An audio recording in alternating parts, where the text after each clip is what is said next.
This is the most comprehensive way to understand Laylatul Qadr, and it's very important.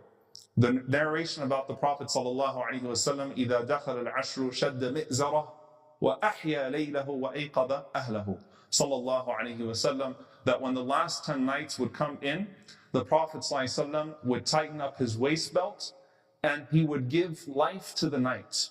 He would enliven the night. The whole night was alive. What a beautiful expression. The night of the Prophet ﷺ was alive. And he would wake up his family. He would make sure that his family also was participating in it.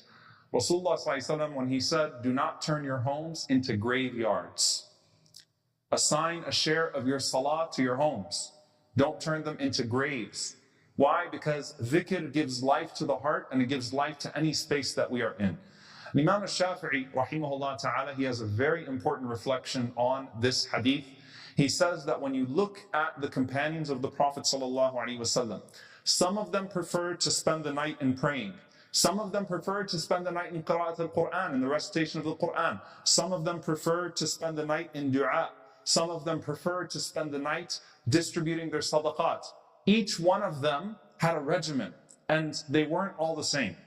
Because the Prophet ﷺ's description in this regard was simply give life to the night. All of the deeds that would give life to the night. And so every single Muslim is included in this category, that you have something to give life to every portion of the night. And within that, you diversify your good deeds. And an easy way to remember this, dear brothers and sisters, is that all of the good deeds that are preferred in Ramadan are even more preferred in the last 10 nights of Ramadan. And make sure there's a portion of each one of them in the last 10 nights. This is what Imam al-Nawawi rahimahullah ta'ala said.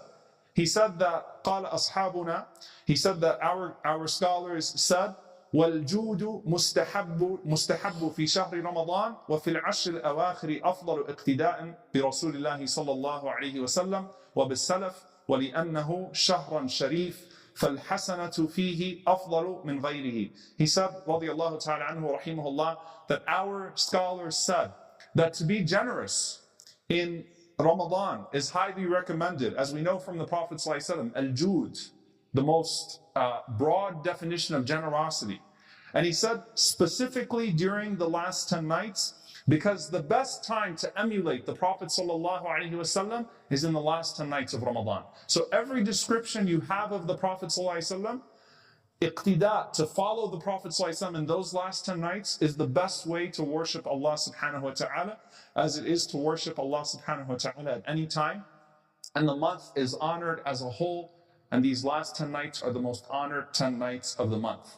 And subhanAllah, we find a connection between, particularly in that regard, dua and charity, dua and sadaqah, to al-qadr, to decree.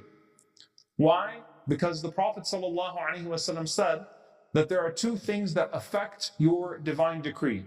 He mentioned dua, that nothing changes the divine decree except for supplication, except for dua.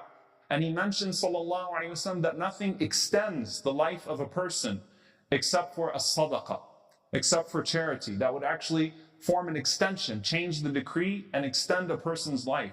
So you can find, what then on Laylatul Qadr? What then on the night of decree? Right? To bring these types of deeds into our lives as well. So as you are there, inshallah ta'ala, as you are thinking about how do I fill these hours, diversify.